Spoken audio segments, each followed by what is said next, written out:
everybody, and welcome back to another fun week here in the Basement Show with Mr. Knast. I am Mr. Knast.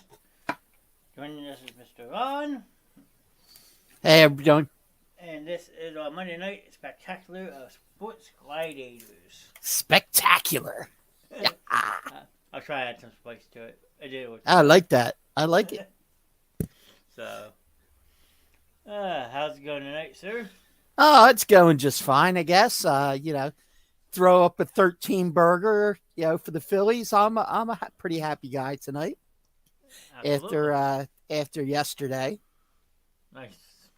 So, Good evening, Jack. Nice to see you popping in chat tonight. hey, Jack.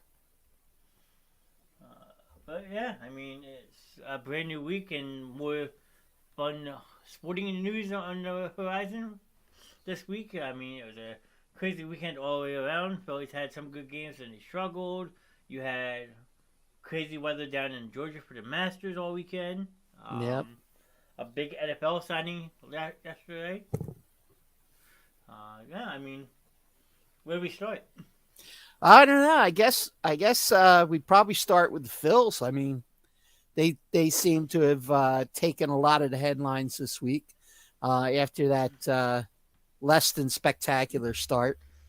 True. Started to right the ship a little bit once they got home. We're 3-5 going into tonight, and looks like they have tonight under control. Knock wood. And knock on wood, because it's top of the seventh, 13-1, no outs and 2 men on base. So who knows? Yeah, well, yeah. Hopefully they can hang on to that. I hope so. That would be nice. If not, coming off their first series win against the Reds, which should have been a sweep. Well, I mean, the base running has just been atrocious. True. I mean, I don't know if it's the players. I don't know if it's the coach. I gotta believe if they've already had 9 guys thrown out on the bases, that the coach has got to take at least a little bit of that responsibility. Dusty Wathan at third. His stop signs are going up late, and these guys are getting hung out to dry. Mm-hmm. I mean, it's looking at the replay of the Marsh thing, if he had just kept on going, he probably would have made it. But with only 1 out, I mean, it made sense to put the stop on him. But if you're 3/4 of the way up the line, and that runner doesn't pick you up coming around second base, I can speak from experience. I'm not looking halfway down the line for my third base coach. Yeah. And that's what he has a tendency to do, is drift down that line, way, way, way out of the box. Well, hopefully they can get that problem fixed. I mean, it sounds like fundamental baseball mistakes. Yeah, I mean, and hopefully, in the best case scenario, some of that would be, I don't know, dealt with in spring training, maybe. You would think. I mean, possibly. That is something I guess you should work on before the season actually does start. So I guess you might have a point there. Okay, third base coach, where exactly are you going to be so I know where to look for you? You going to be sitting in the front row having a hot dog? Yeah. No? Or, yeah? Okay. There you go. Well, coaching position is everything, I guess, on running the bases. But as a seasoned vet that you're being paid to play a game, you should know the proper etiquette of it. Yeah. Well, you got a point there. So, I mean... But, I mean, everybody's trying so hard to snap out of this funk that maybe they're taking some unnecessary risks as well. No, I can understand that. Absolutely. I mean, the one thing that surprised me over the weekend is how they came back Saturday and scored, 3 in the bottom of the ninth to have a walk-off win this early in the season. That's pretty exciting. So. Oh, yeah, that was great. That was a great finish. Hey, Curtis. Evening, Curtis. Thank you for popping in tonight. Nice to see you. But, yeah, I mean, the season's what, a week and a half old?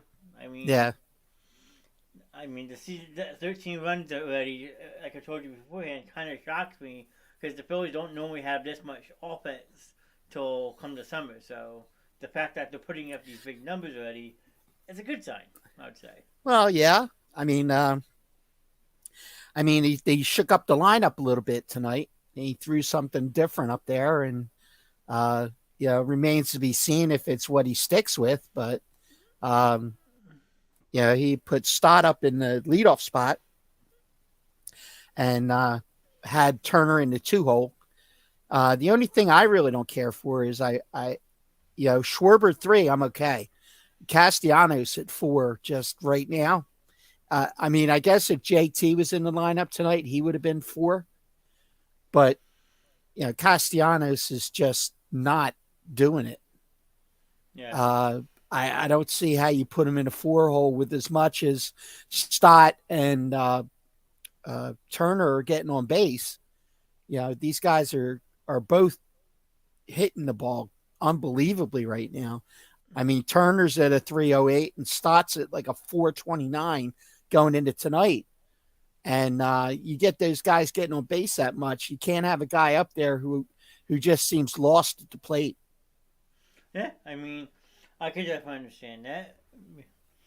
So, yeah, I mean, hopefully it's just a one-game thing. With, like you said, with Muto not playing it, getting a night off. Then tomorrow they can readjust it again. Put JT back in the 4th spot and move Castellanos to 5. We'll see.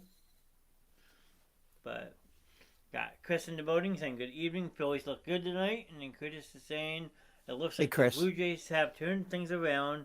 We're starting to play as a team and getting some wins.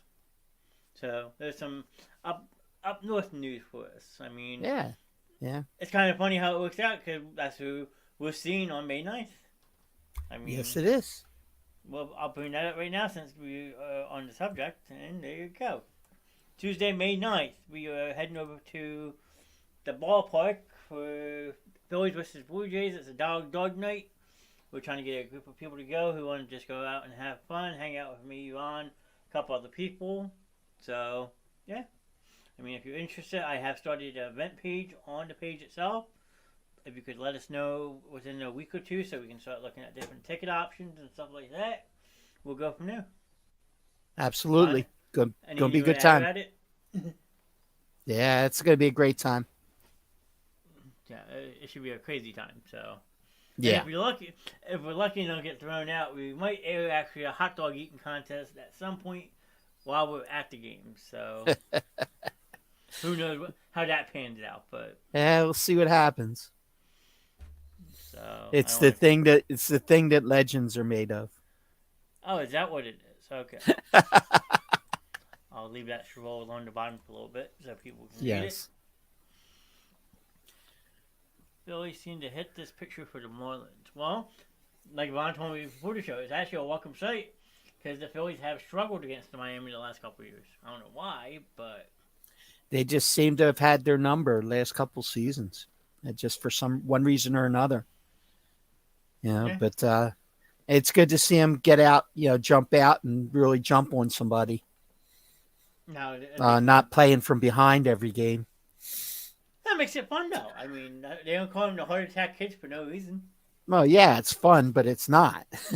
I was trying to break the mood, Ron. Yeah, everything's fun until you have to call 911. That is true. I had that problem with last year watching the Eagles game. So yeah, exactly. So yeah, good to see. I mean, they're offensively, you got to say they're off to a pretty good start. I mean, you got 5 players going into tonight that were hitting over 300. Yeah, Alec Boehm at 313. Turner was 308. Boehm at 313. Marsh at 333. Sosa at 353, and then Stott at 429. So, I mean, Bryson Stott, now that he's back in his natural position, seems like he is seeing the ball really, really well right now. And they're looking good in the field also. Him and Turner have already developed a nice chemistry, it looks like. So I could definitely see some much better, improved defense in the infield, at least. Be it, whoever they're plugging in at first, it looks like it's going to be some kind of combination of of Cody Clemens and also, Derek Hall when he's healthy. well, Hall's going to be out a while. Okay. So I can only assume that you're probably looking at um, well, who was there? Who was there the other night? I'm just Harrison? blanking for a second. No, unless he came in late innings, but somebody else started it first on I guess Saturday. I can pull up a box score real quick if you Yeah, like. Okay, 1 second. I will look up a box score for you. Games.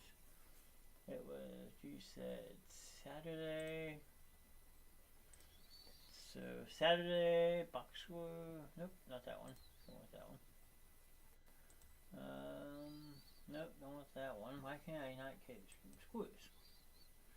Hold on. Why am I? It was the game they won 3-2, right? yeah, Okay, yeah. so April 8th. I'm trying to find order. My computer's being weird. Yeah, I don't know. I'm just totally blanking.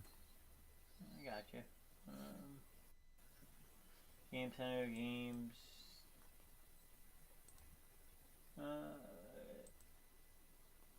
Okay. Phillies box for Christian Poach, the guy they got from Oakland, the center field. Pache, Pache, yes. Sorry. he played first.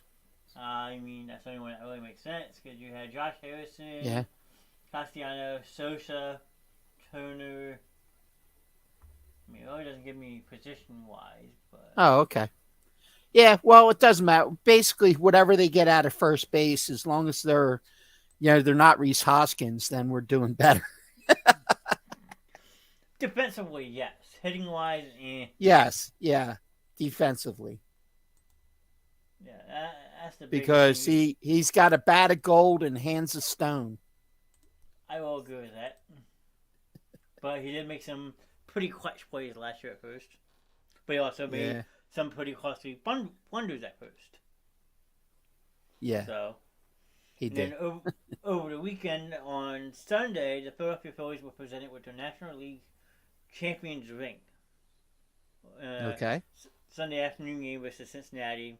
They wound up losing yesterday, but man, these things are beautiful. I don't know if people have seen the graphic or not, but one of our viewers, Kevin Peak, Miss Morgan's husband, had sent me a link, and it brings up the picture of the ring itself and all the special features behind the ring that the team customized with. And I gotta say, it's freaking incredible. I mean, I hope they have these things locked in Fort Knox because it doesn't say the dollar amount, but looking at a picture of it, they have to be at least $75,000 a ring, if not more. But Yeah, I mean 96 diamonds for 96 wins. Um, Almost a full carat of rubies. Um, Pretty amazing. yeah, .82 sapphires. But Chris is saying Philly's got a lot of options for first. You got Baum, Schwarber, Clemens, JT can play first. Stubbs can play first, and even Castellanos. So yeah, I mean, Yeah, I mean, I said early before the season even started, when they were still in before spring training, that JT would probably place him first this year. I still hold to that, and that was even before Hoskins got hurt. But you can pull Bohm. It was Bohm who played first, by the way, and Sosa played third. Now okay. that I'm thinking about it, so yeah, I mean, Alec Bohm can play over there. That's fine. Sosa's been more than capable of playing third. He's flashing some leather this year too. So Yeah, I mean that's the one nice thing about the Phillies. They get these players who are masterful at just more than one position, which is nice. Some teams they lose a perennial also like at first base or something. They're the first ones to go try to make a trade right away. Phillies don't have to worry about that luxury because we have the pieces in place who can replace somebody if somebody gets hurt. Yeah, that's a trademark of Dombrowski, by the way. He's always any team that he's put together, he always seemed to have one or two of those guys who are just multi-positional. Um, he looks for those kind of guys. So And it's smart. yeah, it is. I It mean, you really think about is. it, because if not, like you're constantly on that phone trying to make the right deal to make that team that much better. That's where the Phillies, I think, set themselves apart from a lot of different teams is their depth. I mean, whether it be in Yeah. AAA or in the major league level, someone goes down, like any Philadelphia sports team, next man up. Yeah, I mean the injuries have been significant so far this season. That's a little different than last year. Last year really wasn't so bad other than Harper, and a little bit here and there during the season with a couple other guys. I mean, right now you got Hoskins who's out probably for the year, but John was saying earlier that he's thinking that he can fight to be back for the playoffs. I have my doubts on that, but hey, if that gives him motivation to work harder, so be it. Yeah, You got Derek Hall, who's you know got a problem with his thumb, I was gonna say his ligament in his thumb. You got Harper's elbow, and all indications are Harper's probably going to be back sooner than later. Um, he's just been taking some nice cuts in the batting cage, and he was parking a couple the other night and looked really good doing it. So maybe we see him back in May, early May. yeah. It's a What it? possibility. So you got Suarez, who's got forearm tenderness, who's starting to do some throwing now. So hopefully he won't be out too much longer. You got Christopher Sanchez, the pitcher, who's got a tricep tightness. You got Nick Nelson, who's got a hamstring. You got Noah Song, who's got a tightness in his back. So, and then you got Andrew Painter, who's on the 60-day right now with the UCL in his elbow.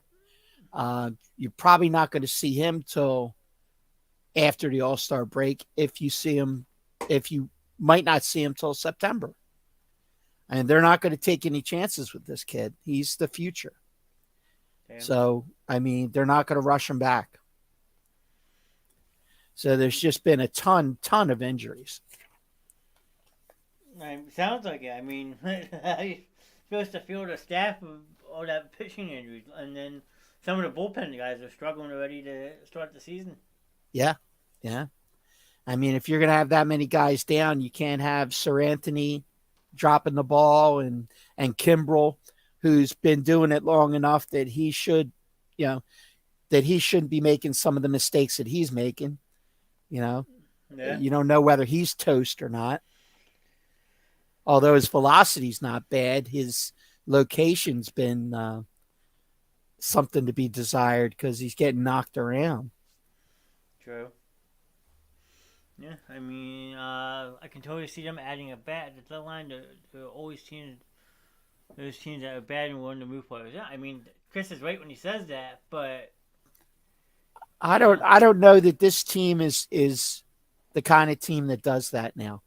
I mean, they might have been a couple years ago, but with the amount of offensive firepower on this team right now, unless there's a massive injury going down the stretch, then I think they ride with who brought them. That's my opinion. I don't see Dombrowski going out and renting a player. Um, Castellanos just got thrown out of the game for arguing a strike call. Yeah, well, good. Maybe somebody will hit out of the 4 spot now. yeah, because I'm watching the game on my other monitor. He had one of those clock violations. Took too long to get into the box, so he was already in 0-1 hole. Fouled it out like a little drill through to first base, foul ball, and then it was a called strike three on the outside corner, which was not a strike. So I Yeah. agree it was a ball, and yeah. So Yeah, yeah. Not my it, favorite guy. I mean, he could see Not a himself looking at a Philly this year if he doesn't wake up. I mean, has Yeah, I mean, he hasn't earned that contract as of yet. I mean, let's see what the rest of this season brings. But last season was a total disappointment for him. No, I agree completely. I mean, he's definitely not living up to the contract so far. I will put it to you that way. No, no. Well, it's So good to see him score some runs for Strom tonight. yeah, and Strom had I think 6 or 7 strikeouts after 3 innings, so he was pitching the ball pretty Nice. good. Yeah. So, but yeah, So I yeah, mean, as long as they hold down that 13, 13-1 lead, then I think we'll be okay. well, it's 14-3 now, so bottom of the seventh. Oh, okay. Well, there you go. I'm not like you, Johnny. I don't have like 8 different monitors. I'm not, you know, Well, I turned the monitoring one. NORAD and everything else that you're keeping track of there, man. I got Oh, a one screen going at my phone. I turned the one off because it seems like it was causing a bit of a lag issue. Okay. Gotcha. So I turned that off and then I just had my phone on and the one screen. So Yeah. just that Okay. I don't know how much games you watched this season so far, but these guys are still swinging a lot of pitches out of the strike zone or off bad by Phillies. Would you agree? I mean, Ron's probably watched more of the games than I have, so. Yeah, I mean, yeah, I would agree with that. I mean, they are chasing a lot of pitches. Um, Not unusual for early in the season. I mean, if there's some guys that aren't quite picking up the ball where they might have been accustomed to water, there's a different background. So when they get up and get in, you know, into the CBP, there's a whole different kind of that they have to get accustomed. They're not picking up the rotation of the ball. Some of them are just not good at hitting breaking pitches. Let's be honest. I mean, Mm-hmm. there's been they're getting a heavy dose of them because nobody wants to team fastballs, especially at home, because with a short porch and no shift, they're just going to be spanking them. Yeah, I can understand that. I mean, it sounds like we have a lot of Pedro Sorianos on our team. Yeah, I mean, if anyone Ugly knows John that. Boo. I do it myself. I knew you would get that reference, but I don't know if anybody else in the chat got it, but I'm glad somebody did. I don't think anyone He wants to sacrificing. sacrifice. He wants to sacrifice a live chicken. Yeah, I mean, good way to put it, right? They brought him a KFC. So, if no one understands that reference, you're missing out. You gotta watch the movie Major League. I'm sorry. Great movie, by the way. It is. The 1 and 2 were good. I didn't like 3 so much, but number 3 had nothing to do with the Yeah, Phillies. yeah, they were stretching it with the third one, but yeah, 1 and 2 were pretty darn good. I could absolutely agree with that, and I'm sure most people would agree with that too. So, and then So, who was a better Willie Mays Hayes, Wes ooh, Snipes or Omar Epps? I gotta go Wesley Snipes. Me too. Yep, I mean, absolutely. Willie Mays' character in the second one just I took that turn. That was like, what in the hell is he doing? Like, you don't realize it's a different person until you actually like really look close. Because I gotta give Wesley Snipes and Omar Epps credit; they look alike, hell. They And they kind of do. definitely Wesley Snipes were Curtis too. Yeah, So I agree. Yep. I mean, So, and then and then basically everybody else, stayed the same for the most part.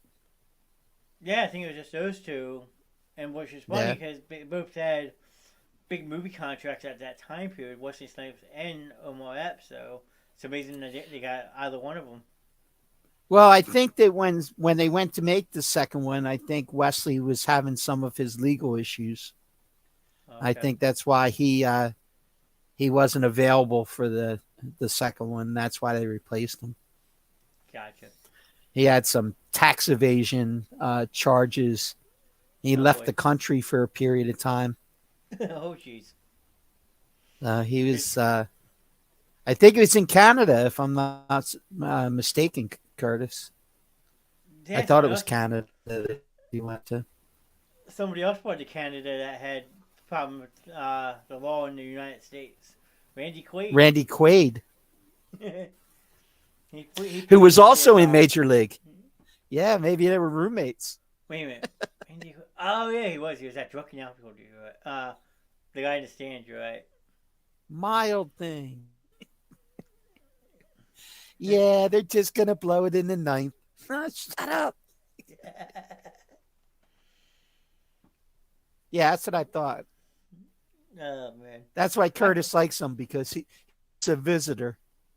I was gonna say I don't know why, but at first I was trying to point. I was like, wait, Randy Quaid Major. Oh, and it hit me. I was like, yep, no, that makes sense. I watch too many movies. People, a lot of stuff sticks in his head, but it escapes from me from time to time. So please forgive me. Unfortunately, it's all stuck up here. How well? The movie I thing, it's all floating around up there somewhere. I have a lot of stupid knowledge when it comes to movies, but sometimes I it am does a escape me. fountain, a fountain of useless information. That's why Ron's on the show, and I'm just gonna step out and let him do the thing by himself. You can listen to Ron talk I for the rest of the night. no. No, I'm good. No one wants that, including me. But I have. So I'm 36 and I sometimes have senior moments. Okay, leave me alone. That's all. yeah. That's all. So apparently, after the first almost 2 weeks of baseball, week and a half, the pitch clock thing seems to be working. I mean, the games are moving along. There's been a minimal of controversy, a couple here and there, but not as many as you might expect as Mm. people get more and more used to it. I think that it's just going to be just part of the game. I mean, Yeah, it's what it seems like. very true. I mean, I've been looking at the box scores in the weird way. Like, I've been looking at the time of the games, and the longest one I've seen so far is like 2 hours and 57 minutes or something. So it's definitely helping pick up the pace and get games going in and out. So, I mean, till you actually see it There in was a person, though, yeah, go ahead. there was a game somewhere in the first week that only was like 205. I saw I one was like, shorter. or 150 something. I thought I Yep, saw. it was a Miami game versus, I believe, I think it was an open weekend. I think it was Miami versus Cincinnati. Miami's Yeah. picture through a 3-hit shutout in an hour and 56 minutes. Nice. Yeah. After I said the 2 minute one, I remembered that one. Yeah. Good memory there, Johnny.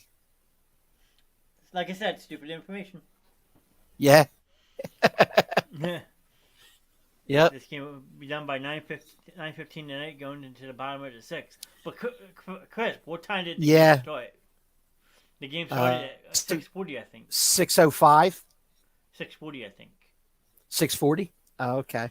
So you still figure that's 6:48, 7:40, 8:40. That's 2 hours. About what? 2 hours and 15, 2 hours and 20 minutes. So that's over the Yeah. 2 hour window. Yeah. But have you watched our relievers? I just watched that We a haven't little bit. We just haven't been actually tearing it up too much.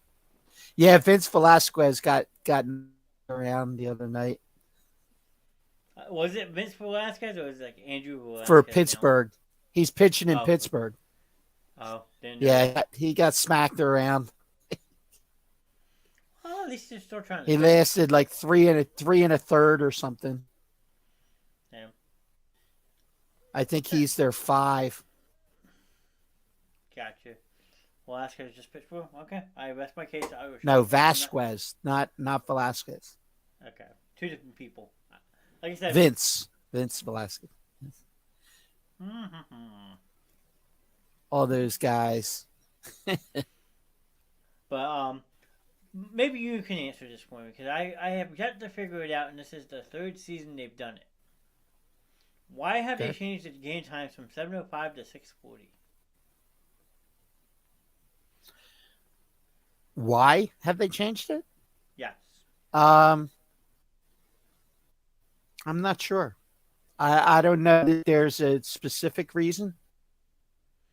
Um, it could be uh, to avoid conflicts with other events. It could be traffic concerns. It could be, uh, God, it could be so much different stuff.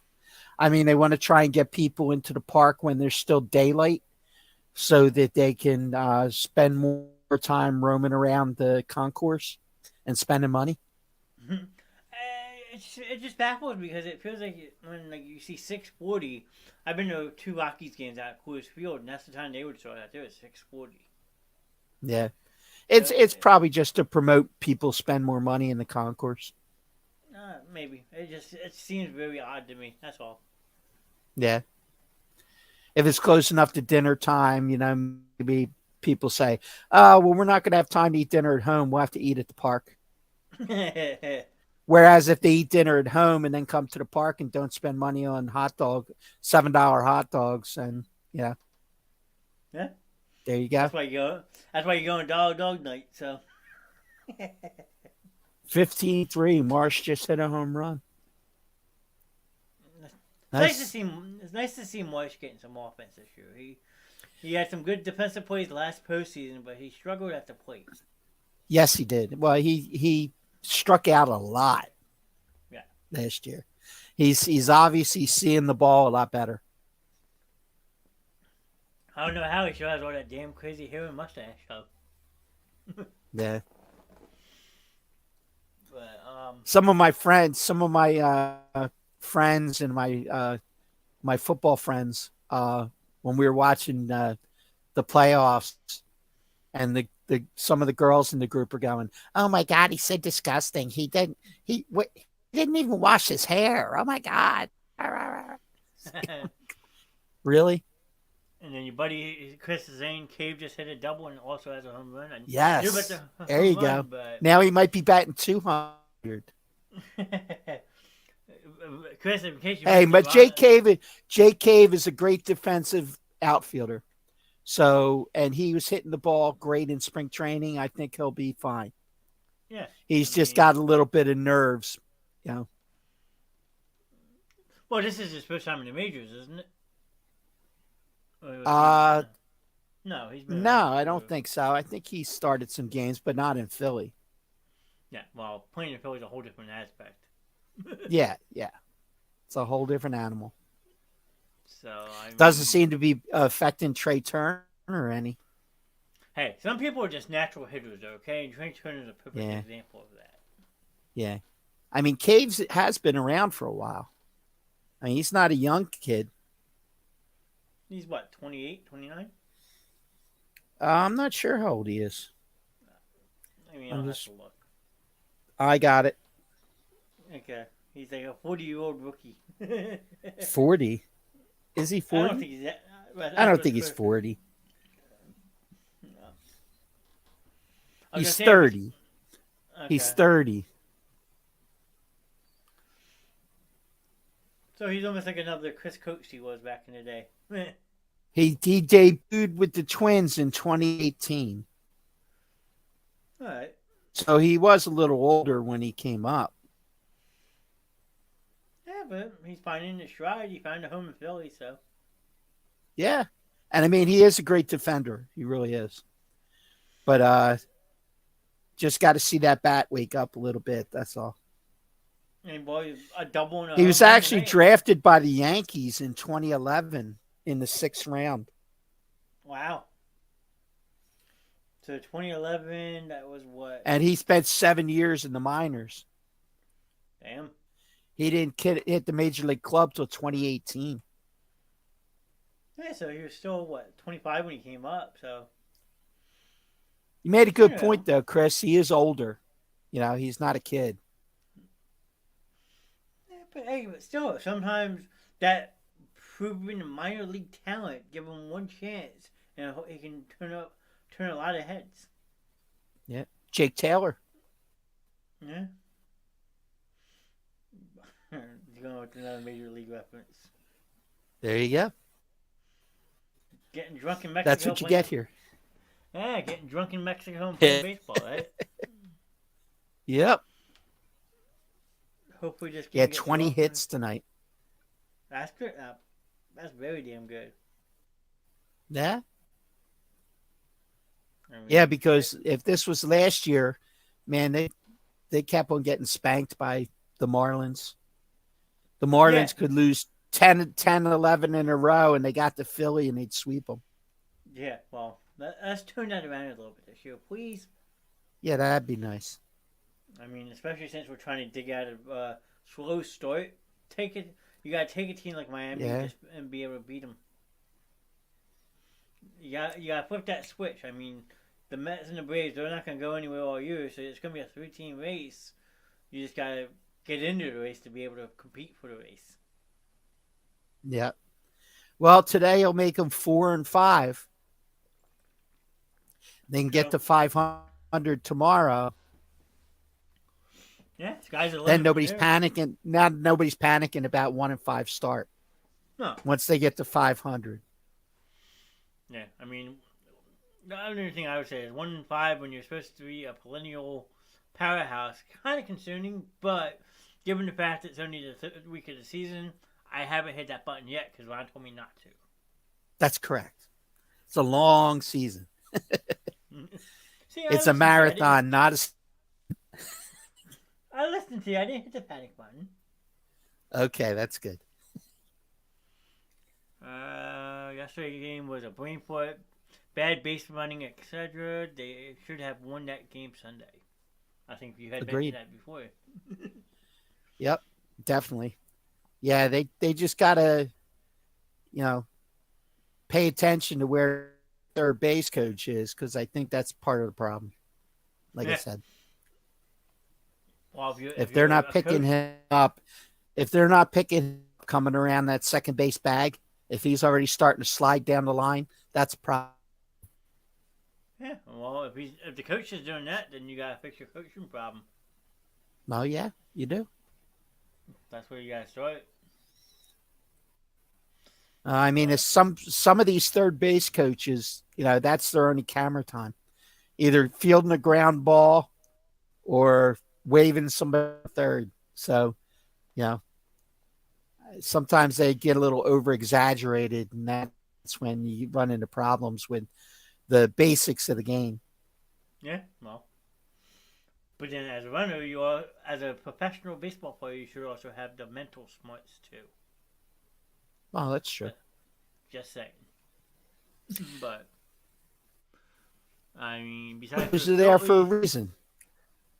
huh? The coaches are there for a reason.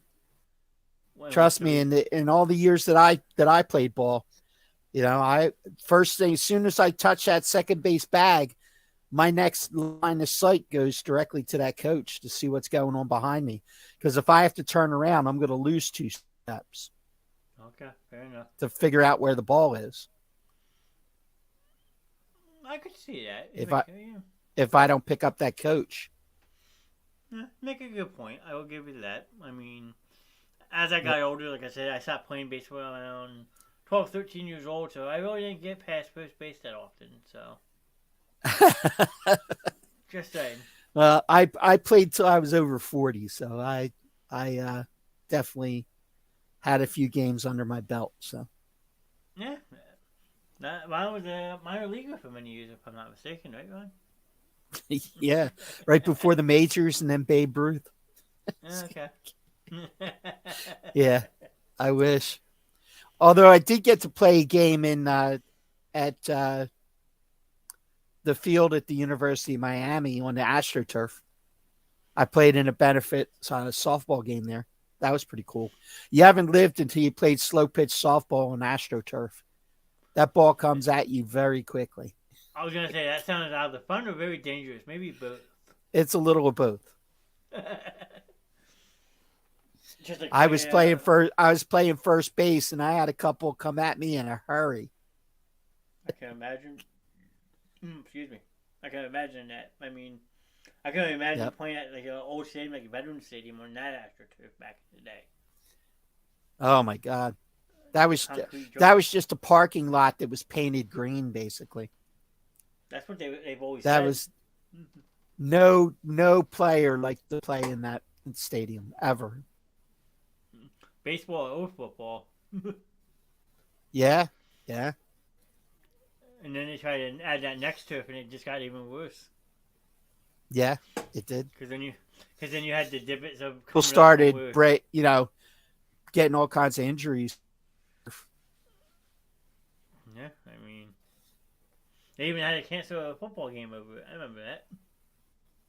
Yeah, yeah. Oh god, I'm gonna really take a shot in the dark when I say this.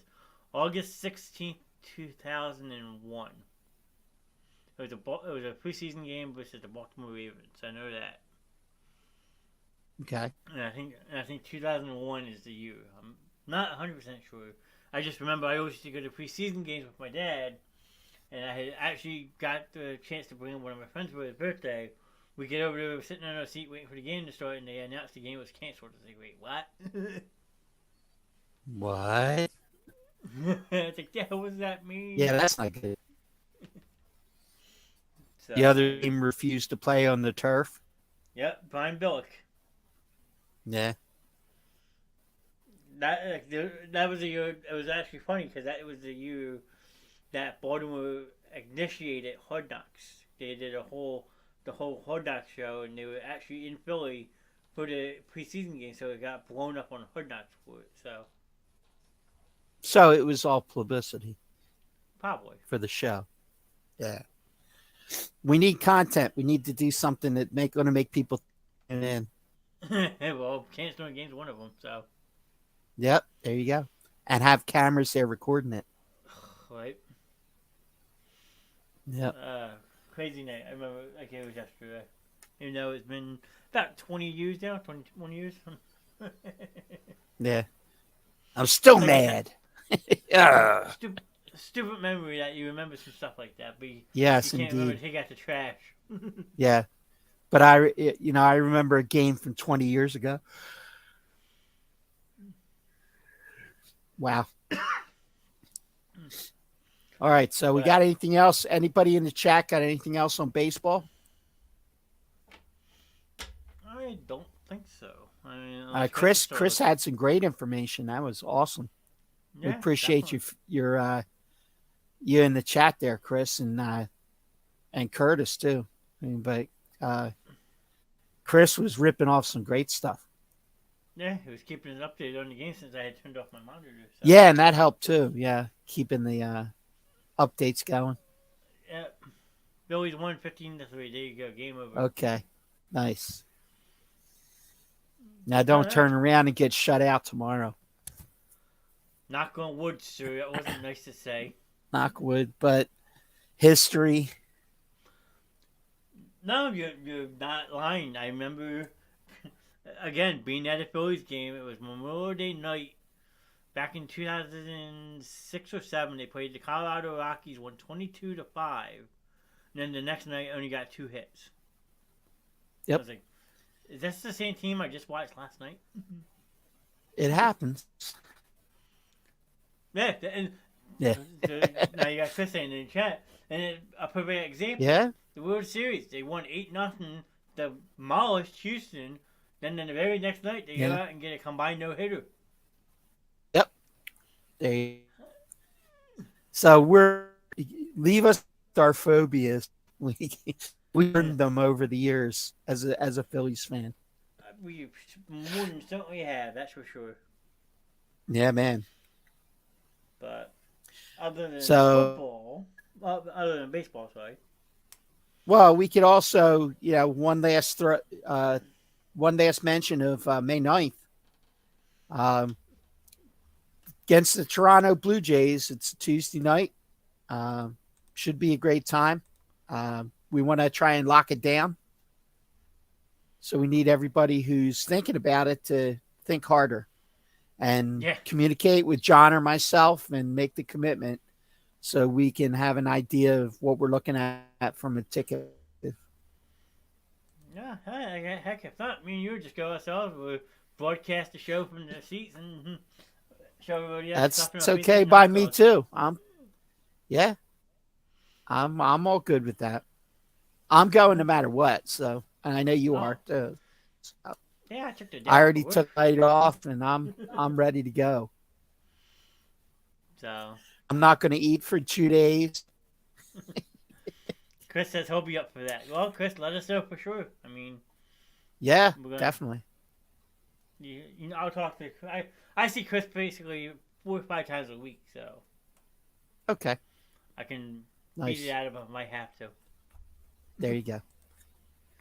But yeah, May 9th for sure. It's a Tuesday night. It's the start And of it's a Dollar baseball Dog season. Night. Yeah, the weather's usually pretty decent around there, Yeah, so I mean, this week would be a good week to go. It's supposed to be what 87 degrees on Thursday. really. Wow. Time, time to bring out the bathing suit and jump in the pool. Just kidding. I still wish I could come with you guys May 9th because the Blue Jays and the Phillies. I mean, Curtis, Yeah, trust me, buddy. I wish he'd be the number one person on board for sure. I guarantee you. we know you'll be there in spirit, Curtis, and we're going to at least jump on for a little bit live if we can, and yeah, we'll make sure we give you a shout out because we know you wanted to be there, but it's just the logistics are just not there, man. We appreciate you though. If we go live, you mean when we go When we go live, well, I was trying to be nice. Yeah, live? I'll make sure I have my battery pack charged up. I'll sneak a selfie stick into it. We're good to go. there you go. Curtis will be there right along with us. Yeah, man. There you go. But Yeah, so the big NFL news today, or within the last day or two, you know, OBJ to the Baltimore Ravens. in a very What's your comfortable thoughts? position. What's your thoughts, Johnny? Well, I said it yesterday. I'll say it again. It's just shocking that you would go out and get a headache of a wide receiver before you would even try to talk to your franchise quarterback. I mean, your franchise quarterback is sitting in limbo right now, unsigned. Basically, can go wherever he wants, but you're holding him hostage. You have him on that non-exclusive right franchise tag. So, Yeah, but you know what? Lamar recruited him. well, Lamar was all over him trying to get him to come. So maybe this is the Ravens trying to give an olive branch to Lamar to try and soften up the the roadblock they've got in the negotiations right now. true. I mean, Curtis thinks he should retire. Question is, who will be the quarterback? He's still not signed. I mean, like Ron just said, with this signing, they might actually restep the negotiations up and maybe give in to Lamar a little bit more. So, Yeah, I mean, it would seem that was kind of an olive branch kind of deal, but it remains to be seen. and then the biggest thing I took out of it, like I sent you the picture.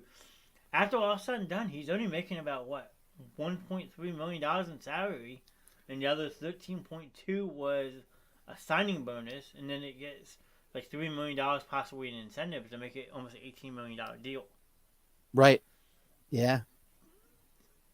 And I mean, besides for Perriman, like who else do they really have at wide receiver? They got Devin Duvernay, the They kid really from Florida. yeah. They really didn't have, that guy. Yeah, But I mean, Beckham goes from like a number 3 or 4 in New York to, basically the number 1 in Baltimore. no. And what's crazy is I actually remember they signed somebody else this offseason too. So you're gonna have Beckham and Berryman as your 1 and 2 on the outside, and then they brought in Nelson Aguilar.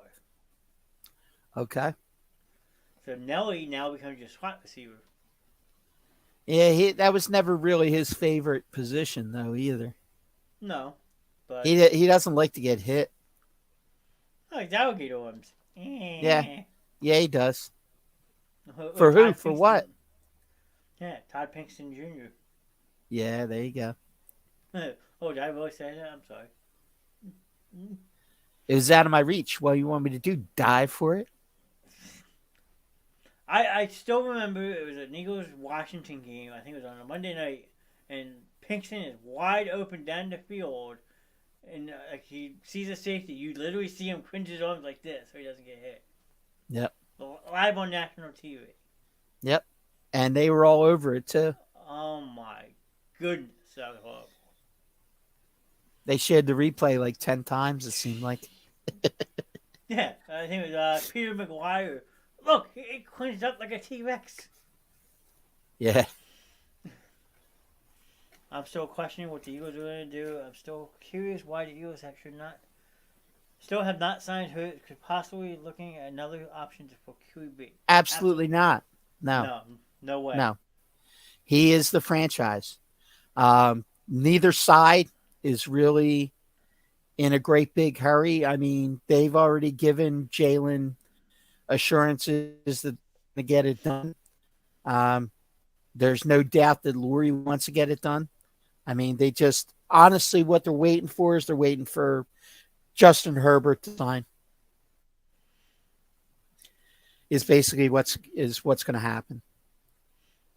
True. Okay. They're waiting for the market. Hey, Kelsey, they're just waiting for the market to get set. I mean, if you got Burrows and Herbert, who both are kind of doing the same thing, and all three of them are holding out to see who flinches first. And once the price is set, then it goes from there. And Hurts is smart to wait till last because he should be getting more than Burrow and Herbert. Yeah, we'll see. That's for sure. So I don't think it's a matter of if, it's just a matter of when. True. Good evening, cuz. Thanks for popping in tonight. But yeah, to pick you back offline, I mean, they have told Jalen he is not going anywhere. They will get a deal done. It's just a matter of time. And like, not right before the draft. I'd say probably right after the draft is when this deal gets done. But Hurts is not going anywhere. He's going to be an Eagle for life, I think. Yep. I mean, agreed. He's young. He's only 23, 24 years old. Lurie and Roseman have both come out and said that he's the most mature player they've ever worked with, dealt with, so forth, and they want to make sure he is taken care of properly and efficiently. So, did you hear that, Carson Wentz? huh? In case you're listening to our show, yeah, he's still while you're out hunting in North Dakota. Hey, well, who knows? I might see him this summer. If I do, I'll let him know. There you go. So the Brett Favre drama continues. I fill me in on this one because I know it's getting pretty ugly with him and McAfee. It is, but the other thing is that he was spotted having a workout with Alan Lazard, who just signed a 4-year deal with the Jets. Wow. And so it's just a waiting game now, and I think it just comes down to probably a draft night kind of deal. I'm thinking because the Jets have the 13th pick in the first round, and then the second round they have 42 and 43. Yes, because they just made a trade with Cleveland. Yep. And then they have a fourth round at 112, a 5 at 143, and a 6 at 207. So it's probably going to spread, draft picks over a couple different drafts in order to get it done. Green Bay is feels like they have the leverage to kind of hold out for more and more, trying to pressure the Jets, knowing they've kind of got them over a barrel. But supposedly, like, they haven't said it, but there's a third team that might try to pull a trigger on this. I'm trying to wrap my head around who. The Niners? You think that's who it is? Yeah. I mean, now it seems like they're in everybody. You had Kirk Cousins last week. Now you're throwing Aaron Rodgers around. I mean, the Niners don't have draft capital unless they throw in a bunch of future first round picks. No, they don't. They don't. Because what did we say last week? The 49ers have 99, 101, and 102. A team's not Yeah. going to want that for a $50 million quarterback. No, it's true too. New England. Yeah, because now apparently Belichick has said that they've fielded calls for Mac Jones, which surprises me. Yeah, I'm not a Mac Jones guy. I just don't think that he was, anointed to be the savior, and I just don't think he's equipped for it. So if you're looking at the Patriots now, they have number 14, 46, and probably their third round pick too, because Belichick is actually one of the smarter coaches and holds on to his draft picks. Yeah, he doesn't trade a lot of draft picks. That's why it would surprise me if they went for this deal, because it would probably cost them at least a first and probably a second, and maybe a player. Well, shit. Why don't you just do a first, a second, and then give him Mac Jones? Yeah, I mean, That's basically true. Give him two first. Yeah. But then you hurt and stint the growth of Jordan Love, who you have committed forward, saying that we're going to pick up his fifth-year option. But now you have another young quarterback coming into the fold that you have to make the same decision. So. Yeah, they burnt a couple years off of Jordan Love's career right now. I mean, he was put in a bad situation. And traditionally in Green Bay, that they're always afraid to pull the trigger because literally the fans are the owner. Yeah, that is true. I mean, so, you piss off the fans and you got a whole nother set of problems on your hands. But being Green Bay fans, I think they would say loyal no matter what. Oh, it's still like a 20-year waiting list for season tickets. Yeah. Yeah. I mean, I remember, I don't know how true the story is, but I remember one time hearing a story that when the second you're born in Green Bay and have a social security number, at the hospital they have a ticket office. They go down and put the kid's name on the waiting list. I don't know how true that is. I wouldn't doubt it. Not in Green Bay. I mean, that might be also another stopping point if I do this cross-country road trip-ish thing I've been talking about doing over the summer. Would be making a pit stop at Lambeau Field. Nice. It's not set in stone yet if I'm exactly doing that or going with my second option now. I still got to sit down and figure out the finance aspect of it, but I'm going somewhere this summer. Yeah. And the show's coming with me. There you go. I'm taking the show on the road. On the road again. Yeah, and Chris says Patriots need a QB. I mean, they do, but they don't, but they do. I guess you can say at this point. I mean, if they want to compete in the division, absolutely. But they don't really hypothetically need one per se. Yeah. I kind of would agree with that statement. I mean, I just think that they haven't shown any confidence at all in Mac Jones, and rightfully so. I mean, he came up small more than once. He just might not be the guy, or it might just be that they're so accustomed to having a Tom Brady that no matter who goes in there, they're going to be a disappointment. I mean, I did say a couple weeks back, I gave you a good theory. Does that, if they trade Mac Jones, does that, oh, well, no, they wouldn't need Tom Brady if you're getting Aaron Rodgers up there, never mind. Yeah. But yeah. I did say that, hey, if you trade Mac Jones and you can't get an Aaron Rodgers, hey, Tommy boy, why don't you come back for one more year? Me, you, and Gronk will do one more year, then right off to the sunset. Yeah, well, Gronk came out yesterday and said absolutely, positively he's done. Tom Brady said that before too. That's true, but he was pretty adamant this time well, because because Tom, I think he probably knows from Brady that Brady's done. well, because that's because Brady has a new love life in his life. I don't know if you heard about that or not. Reese Witherspoon. I saw that and I was like, wait, what? It always makes you wonder when high-priced athletes like that wind up with high-priced actresses. Who initiates that? Yeah, good question.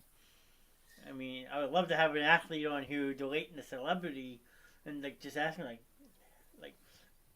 all aspects aside, if you're not who you are, are you still interested in a person like that, and is she interested in you? Like basically calling them out. Do you just like jump in their DMs and say, "Hey, I'm Tom Brady. You never know, maybe. How you doing?" How you doing? Sorry. That's crazy. Yeah, so that was interesting. But I mean, there's not a heck of a lot going on now. Uh, I guess with the Eagles, now we're just starting to. All the chatter right now is about what to do with the draft. Yeah, I mean, So I 2 weeks from Thursday. yeah, yeah, and I think it's pretty much down to three different directions. At that number 10 pick, I mean, obviously, there's so many people out there pushing for Bijan Robinson uh, from Texas, the running back. Um, I just don't see it. I don't think it's going to happen. Not that high. Not at 10. And he's not going to be there at 30. Yeah, because if we don't take him, a team in the early 20s, and that team's going to be the Dallas Cowboys. It's not unthinkable. I I mean, mean, he's a Texas guy. that's the report I'm hearing. If the Eagles don't pull the trigger and draft this kid, that Dallas is going to try everything in their power to move up or do whatever they can to get him. Now, him and Pollard together would be a little scary, I got to admit. Yeah. You know? I mean, So we'll see what happens with that. I mean, option 2 would be the offensive lineman from Northwestern, uh, Skolinski. I think is that what it is? Skolinski or that sounds right. I have to look. something like that. Peter Skolinski or whatever his name is. Okay. And then the third one obviously is Jalen Carter. If he falls to 10. Most of the experts out there are saying he doesn't drop below 10. If he drops to 10, they think that the Eagles have to take him. Or there's been some kind of verbal agreement that if he gets to 10, then they're going to pick him. When they did have him in for a visit. Well, he came out and said that he's not visiting any teams outside the top 10. And that's probably because he knows that he's going 10 or higher. They may have to trade up to get him, honestly. The only team I would think that they might have to pull off and try to jump ahead if they think they need to trade up would be Seattle. Given the fact that Seattle just gave up, well, they didn't give up, they released Shelby Harris. So Jalen Carter could slide right in and replace Harris year one. Okay. So I would be more concerned about Seattle.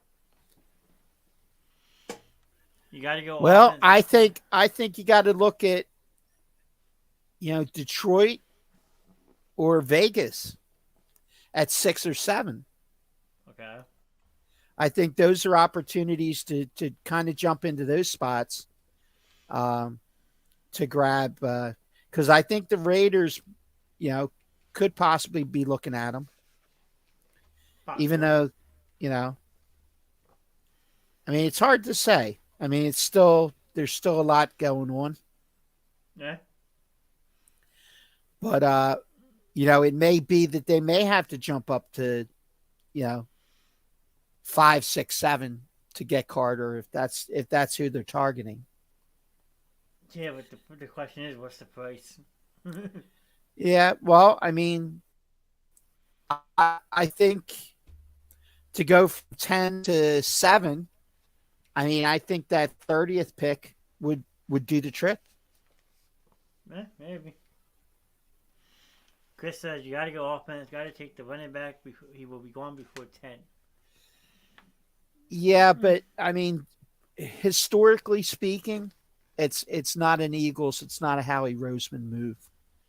I No. mean, if you look at actually what may shock you is that as far as running backs are concerned, who do you think signed the biggest running back free agent contract this year?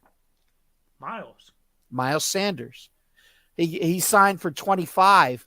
The next closest signed for 8.7. I mean, Running back is not as big of a deal as it used to be.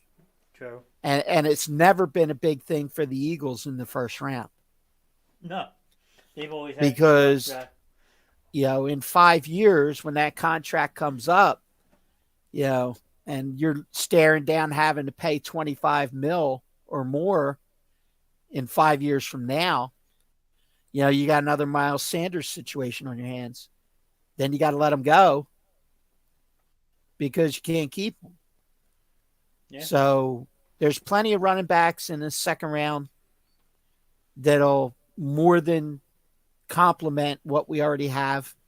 I don't really think they have to push the urgency button on a running back. No, I don't either, especially with bringing in Rashard Penny to back up Gainwell this year. And you got Penny and Gainwell. You And got Boston Scott's coming back. Boston Scott. And you got, a full complement of receivers. Dallas Goddard. You got, Devontae and AJ. Yeah, you have definitely good offense. And you got Jalen, who's going to run the ball, And I mean, the logic out there is, oh, well, we get a good running back, then Jalen doesn't have to run the ball. Well, then you take an element out of what makes Jalen one of the best quarterbacks in the league. Mm-hmm. If you try and take that out of his game. They did that before with a guy named Randall Cunningham. All of a sudden they decided, oh, you could be a pocket passer. Yeah, no. was not a good idea.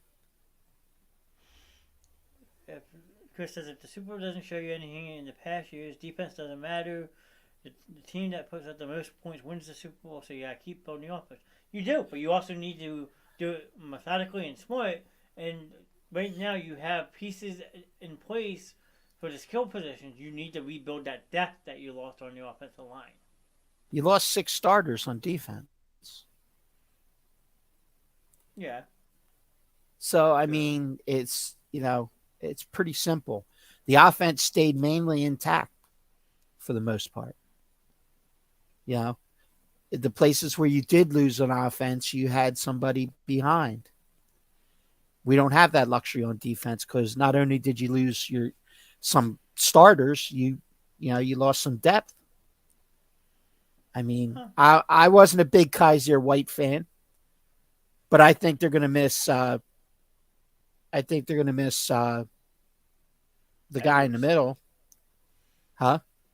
T.J. Edwards. T.J. Edwards, you're going to miss him. I mean, you're going to miss Hargrave. Yeah. No, you make a good point. Trust me. Yeah, I mean, Chris, you're making good points, but I mean, Hurts is going to play like Hurts, and that's what's going to happen. I mean, he's not going to change his game once he signs his contract. He's just going to be the same player he's always been, and that's what makes him special. If you go in there and you try and say, okay, well, we don't want you to run the ball anymore, Jalen, because we don't want you to get hurt, then you take a big part of his game and you actually slow your offense down. more or less. Yes, no, John? No, I agree. And I mean, you saw also when Hurts got hurt last year, you had that running ability at the quarterback position, and Minshew struggled with it. So, and like your offense struggled. So yes, the running Hurts' running adds a whole other dynamic to that offense for sure. I mean, but you And can't. Go go ahead. ahead. I'm sorry. No, I was just gonna say, yes, you gotta protect them and all, but you can't change a mindset of a quarterback like Hurts. So that's all I had to say. That's true.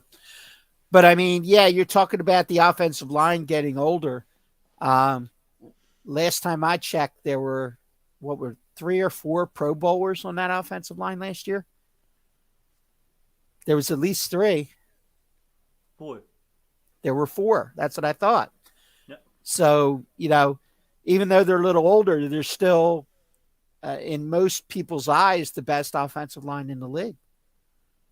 yeah, And I agree. barring any major injuries, then you've also got Cam Jurgens waiting in the wings. Yep. Who's a beast, who's probably going to be moving to guard for this year, I would Mm-hmm. think. So you're going to have him as a backup guard playing next to Kelsey and continuing to learn. Yeah. And then when Kelsey's done, he slides in, and there you go. It's not like they haven't addressed the offensive line, and I think they're definitely going to look at an offensive lineman in the draft that can play guard and tackle, just to have maybe in the second or third round. Possible. But I think that they're definitely going to draft at least one offensive lineman. You would hope so, at least. Yeah.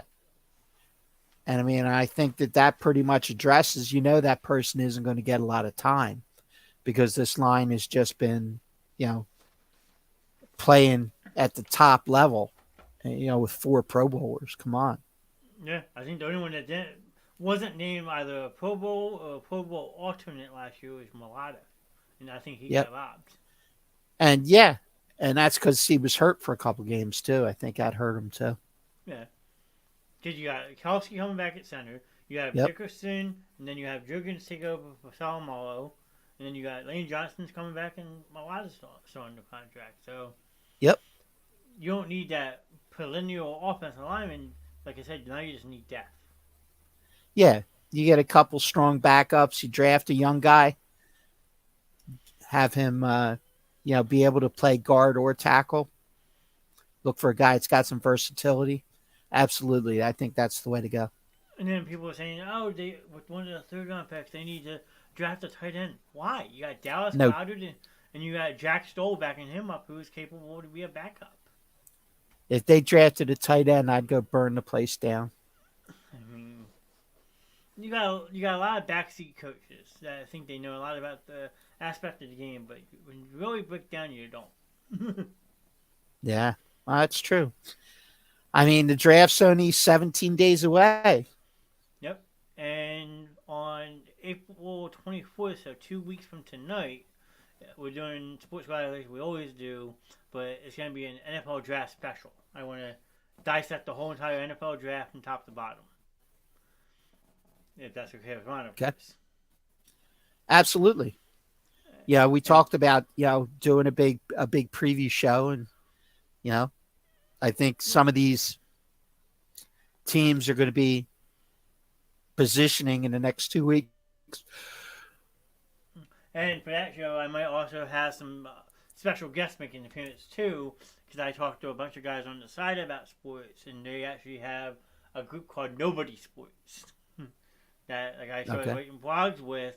Like one guy was already on the show before. You remember Joe, the one that did the mascot rant, which was funny as all hell. Yes. And then my other 2 friends, Mike and a guy we call Miz, he might also be joining the show.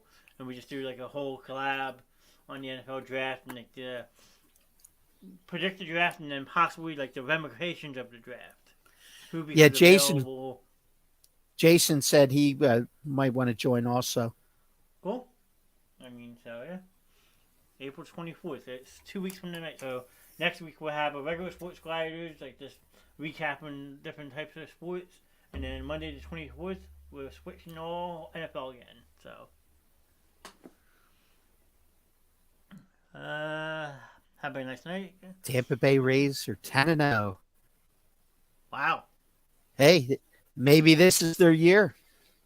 Wow, 10-0. We appreciate you in the chat today, Chris. Maybe lots of great information there. We appreciate you.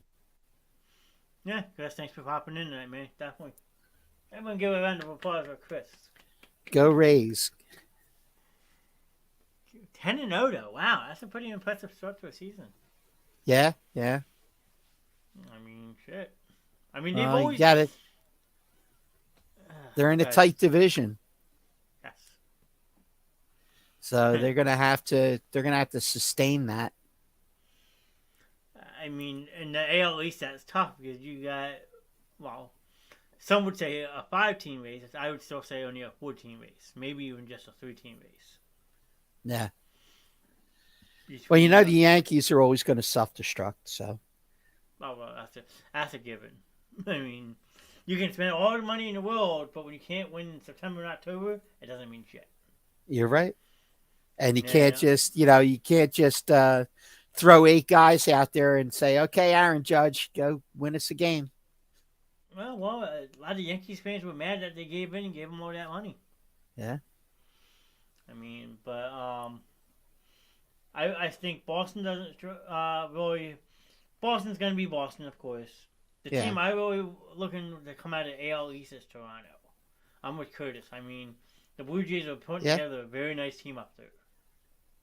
Yeah, and I mean they built that team. I mean they did it the right way. They worked the farm system. They drafted well. They're doing it the right way. And those are the teams that have staying power. You know, that you see that could build something for a couple of years, you know. Mm-hmm. Well, I don't call them the Toronto Blue Jays anymore, okay? This is going to sound really funny what I say, but I call them the Toronto Blue Suns. Because they got 4 players on their team that belong to Hall of Fame talent. You have Vladimir Guerrero Jr.'s, well, you have Vladimir Guerrero's kid, Vlad Jr. Yeah. Craig Biggio is up there. Okay. Dante Bichette. Okay. Who used to play for the Rockies back in the day. Right. And there was one more. Biggio, Vlad Jr., Bichette. There was one other player that had a pipeline history in the MLB. I just can't think of it off the top of my head. But they're all starting to really produce for that team. Nice. And, I mean, that's how you do it. Like, if you build a young team like that, pull from that major league roots and build a bunch of young kids. And, I mean, they haven't really put the pitching aspect together, but the Toronto Blue Jays offensively have one of the best lineups in baseball. So I just can't think of the poor kid's name. If Curtis was here, I'm sure he could help me out. But Franco? It might. Franco. I think that's Maikel Franco, the one that used to play for the Phillies. No, Wander Franco. Okay, I'll have to look. I'll have it for next. I'll look. I mean, they do have Zach Eflin, so I mean, you know. Yeah, they signed F1. Yep. Ramirez. You're talking Tampa Bay, right? Yeah. Oh, so I was doing Toronto, but. Oh, that's right. You were doing Toronto. It's all good, but I had Tampa Bay on my head. No, Tampa Bay put together a very nice off season as well, and it's showing 10-0. So, I mean, I'd have to dive into it, but I could have swore there was like 4 Hall of Fame Suns on that Toronto team. We're close to it.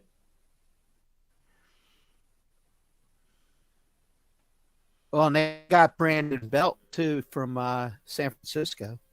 Yeah, Belt's up there. Like I said, it's a very stacked lineup top to bottom.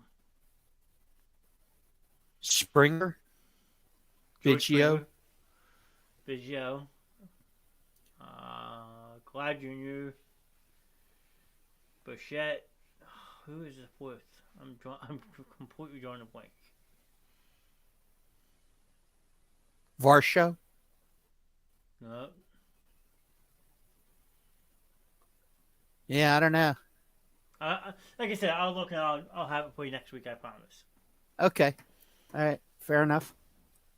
But and then the only other big thing in sports this weekend, besides like the NFL, a couple NFL signings, was the PGA touring the Masters, and I was completely wrong on my pick.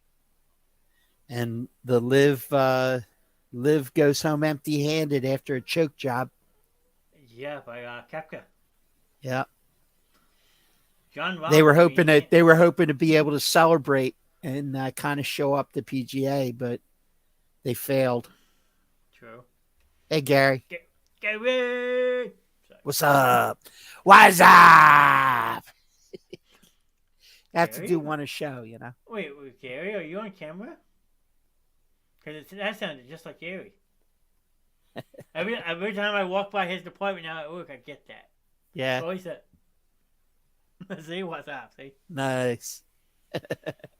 See, Matt, if you ever go back and watch the show, you're part of the show now, whether you like it or not. So. Yep. You're ingrained in the fiber of the show. The fiber is a nice way to put it.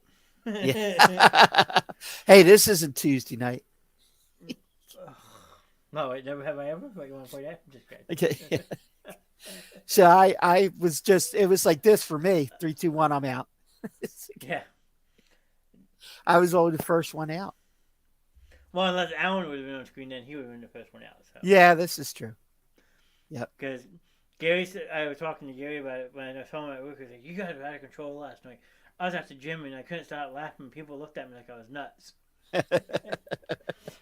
Gary seems to watch the show in the most obscene places I know the record. A gym, Wegman's break room. I mean, one of these times I'm just going to get a phone call or a text and it's just going to be some complete random stranger.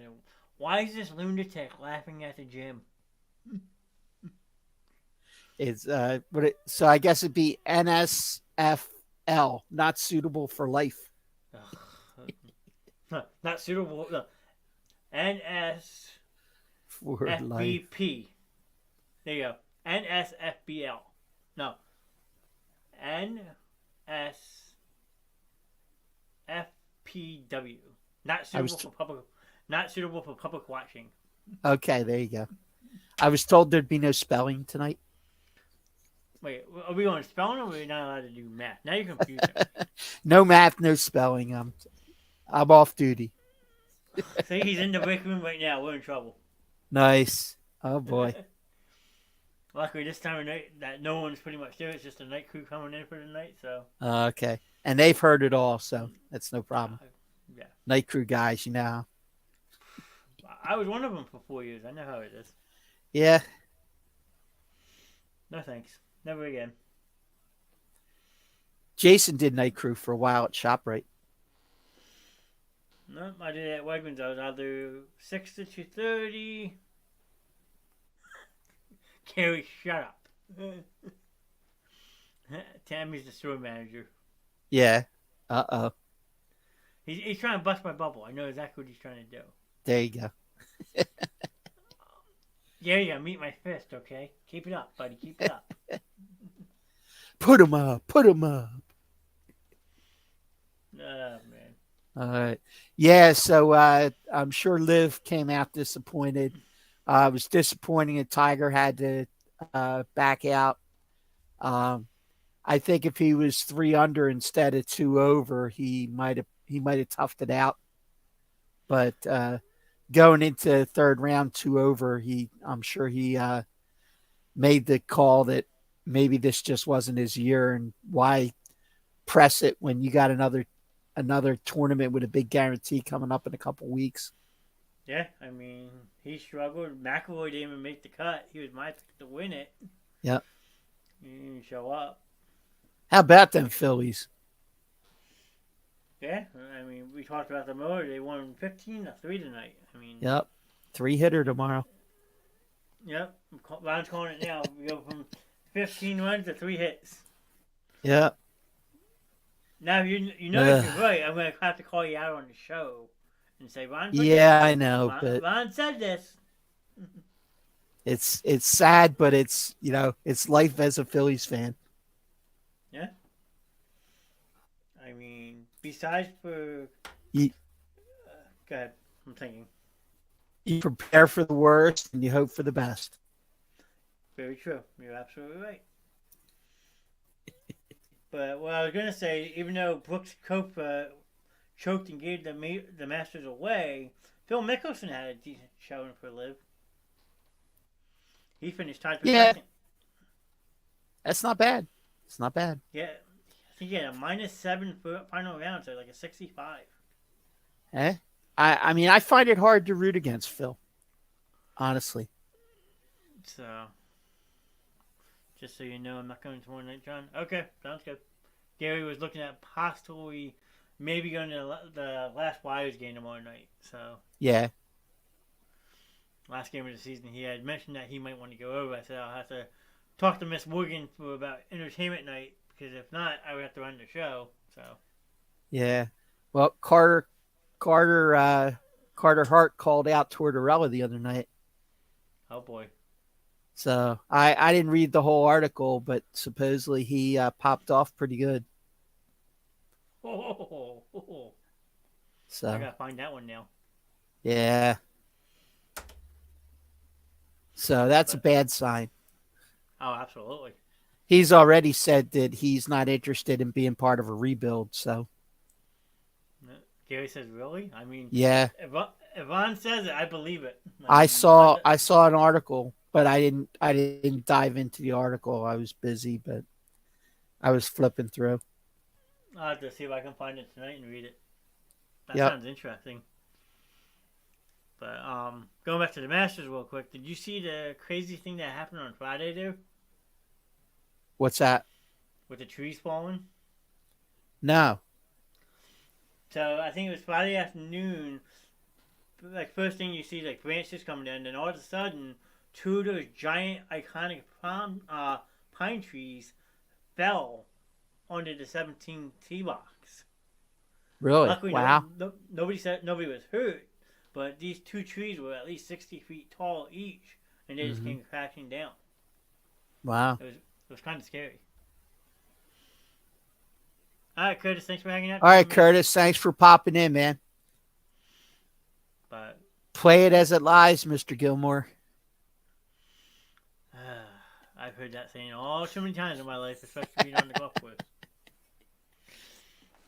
Yeah, Well, I'm gonna be out. I'm alrighty. gonna be out in 2 weeks. I'm gonna be playing in my high school. A friend of mine from high school.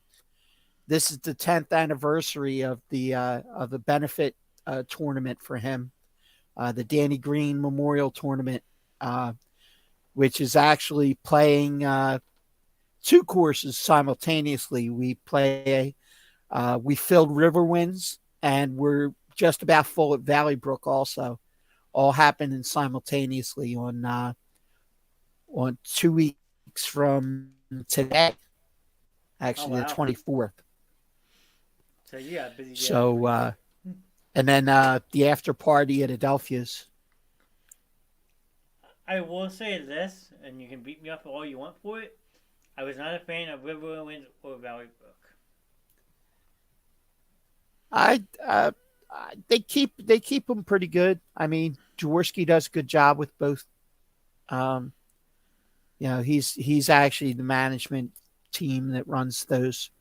Um, I think Valley Brook probably the easier of the two courses. No, I agree. River Winds. Some of the people there are a little stuffy. Um, I mean that the one hole by the water drives me crazy. The Par Island three. Green, the Yep, par Island three. Green, yeah, par three. I hate that hole. But yeah, I mean, both courses are usually in pretty good shape. Uh, so I don't have a lot of complaints, but I mean, I've played some great courses. So Yeah. I but I also don't go out and play, courses that charge $100 a round. You think I do? I'm not that rich, okay? Yeah, but some of the fancier Johns are definitely more pricey. Matt would tell you the most money we've ever spent golfing was in Duck, North Carolina. We spent $85 going to the Duck Country Club. That's the Okay. most I've ever spent for a round of golf. It was $85. Yeah. The one that I almost played, that I almost spent the most on, was one down in Myrtle Beach called World Tour, which actually had recreations of like Pebble Beach and Augusta.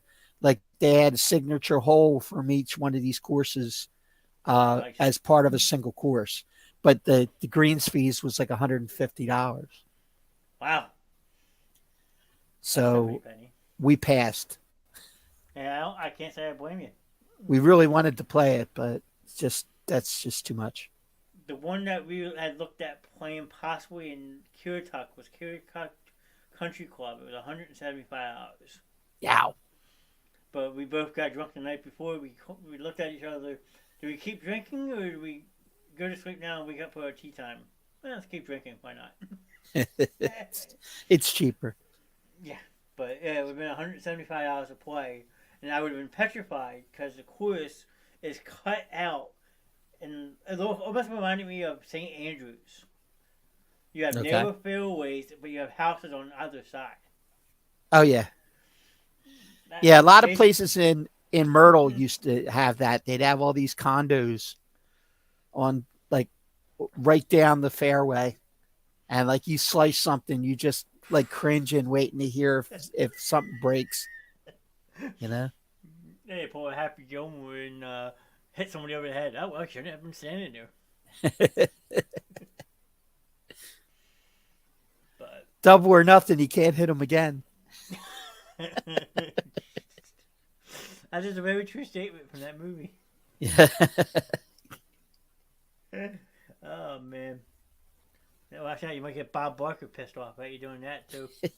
The price is wrong, bitch. You said it, not me. My hands are clean tonight. They're nice and clean. I'm just kidding. Yeah, when you're the voice of reason, we're in big trouble. I'm always a voice of reason. What are you talking Well, I have this unfair reputation as being a troublemaker, and I just feel that it's unjust.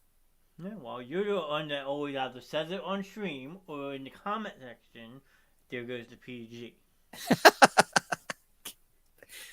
But I'm commenting on something I said, so That is very true. yeah. Yeah, other than that, the only thing other sports news I have is a sport that Ron doesn't like. Oh boy, here we go. They, I'd like to introduce Mr. John Knast for the left turn report. well, it's the third year they did it. They turned the world's greatest half mile to a dirt track down in Bristol, Tennessee, and had their annual spring dirt race. And kind of boring night. Christopher Bell won it for Joe Gibbs Racing. That's basically what Dirt. They put dirt on the track. Yeah, they take that Tennessee clay dirt and they impacted a concrete racetrack with about 7 layers of dirt and turned it into a dirt track. What you talking about, Willis? Look it up. And they run NASCAR cars on it? Yeah. Look it up. Dude, what the hell will you rednecks think of next? Why don't you just race the lawn tractors? Wait, I've seen that on ESPN. Sorry, you calling It's me a done. redneck? I've seen it done.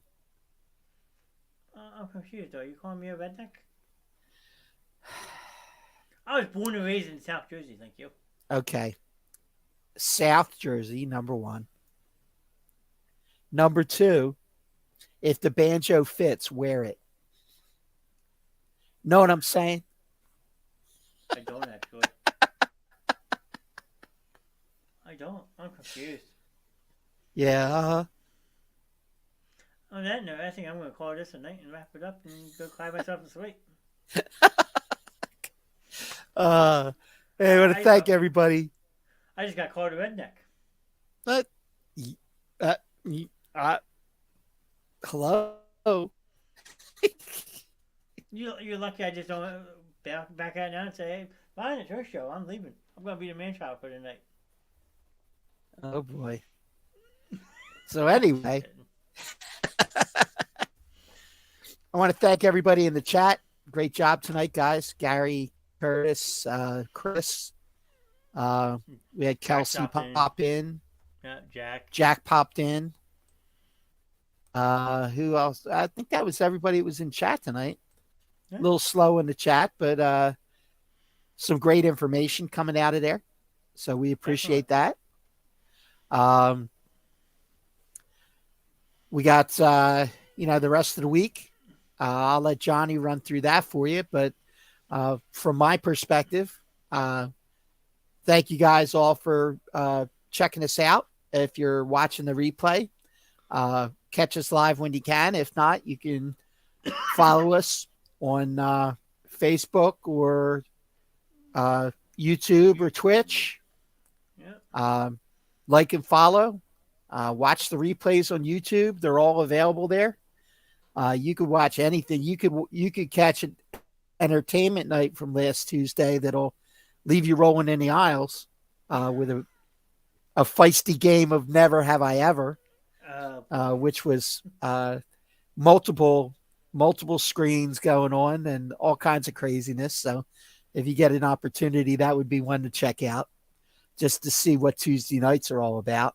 And Johnny will give you the rest of the schedule. But from my perspective, thank you guys for everything. We appreciate your support, and we just want to continue to entertain you guys the best we can. Yeah, I mean, yeah, pretty much. That sums up good. Tuesday night we have entertainment night where the show is always unpredictable with me and my Miss Morgan. Plus, you never who's going to show up. Ron sometimes shows up. He has a friend that shows up, DJ Scoop. So that's always a crazy show. Wednesday night is my video game segment where I talk about different consoles and stuff throughout the ages. I try to have different video game streamers on. I'm still looking to get one on in particular. He's been a little busy lately, but hopefully that show starts picking up. Thursdays, we are joined by Dorth every Thursday doing Turnbuckle Thursday, which is current day old school wrestling type vibe. We just vibe out and talk about WWE, ECW, WCW. And then our longest running show is Friday Night Movie Night. This week, Miss Andrea should be back. She should be diving into the Mario movie she saw last Friday. Plus, we're going to play some movie trivia this week. So, always fun here. I mean, there's something for everybody, is what I like to always say. There's literally a show for everybody on this channel. So, if you're hanging out in the chat or just looking in the shadows, you pop in for a second to see what it is, say hi. I mean, we welcome anybody in the chat. So, anything else, Ron? No, I don't think there's anything else. I think that sums it all up. All right. Well, if Ron has nothing else to say, I mean, I don't know if Ron's gonna pop in tomorrow, but I'll be back tomorrow night. We're starting at 8:30 again tomorrow night for entertainment night. I don't know what Miss Morgan has planned, but it's always a lot of fun. So, absolutely, I'm sure I'll be in the chat. Sounds like a plan. All right. Have a great night, everybody. Yep. Have a good night. Peace. And I will see you tomorrow. Adios.